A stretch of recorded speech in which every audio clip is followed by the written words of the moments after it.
Selam dostum, olmalı sen bilirsin hani Biblia o dünyanın hem çok satılan kağıdı.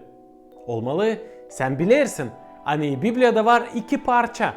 Eski bağlantı hem yeni bağlantı. Ama bilirsin mi sen hani Biblia o değil bir kağıt, o 66 kağıt. Onlar yazıldı 40 kişiyle. Biblia kağıtları yazılı türlü janralarda.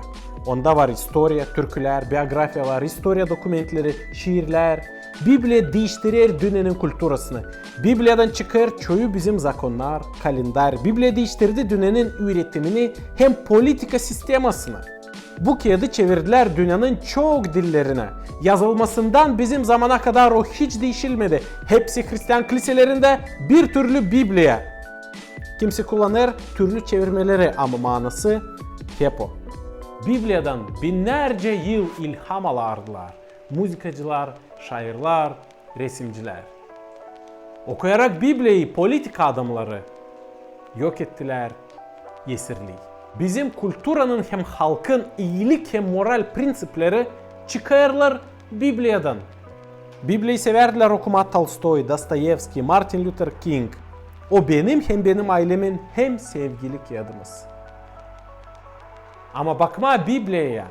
Nice bir kağıda bibliotekada başka kağıtların arasında gibi dil doğru. Zira Biblia o Allah'ın lafı.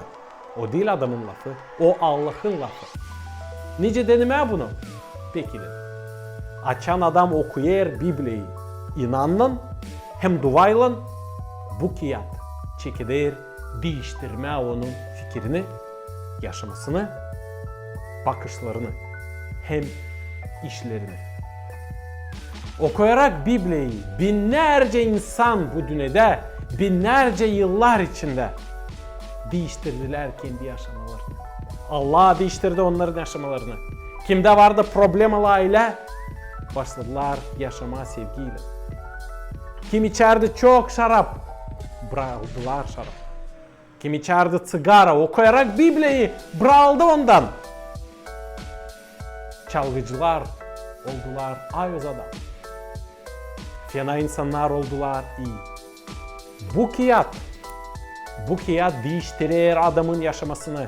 Hem de ikinci, Biblia'nın hem baş karakteri o İsus Hristos. Allah'ın oğlu hangisi geldi bu yeryüzüne? Doğdu Maria'dan. Öldü kruçada. Dirildi 3. günü. Kalktı göklere. Da henden gelecek Hristiyanlar beklerler onu. Biblia pek önemli kağıt insanlık için. Zira Biblia anlatır bize nice kurtulma günahlardan. Nice kurtulma cehennemden. Ve düşme göklere, raya dolma Hristos'un bile direklikte. Başka bir de kağıt anlatmıyor bunu. Sade Allah'ın lafı Biblia. Pahalı dostum sen istersen okuma Biblia Allah'ın lafını ama sende yoksa bu kağıt severce yazarsın bize mesaj ya da komentari da biz başlayacağız sana Biblia'yı.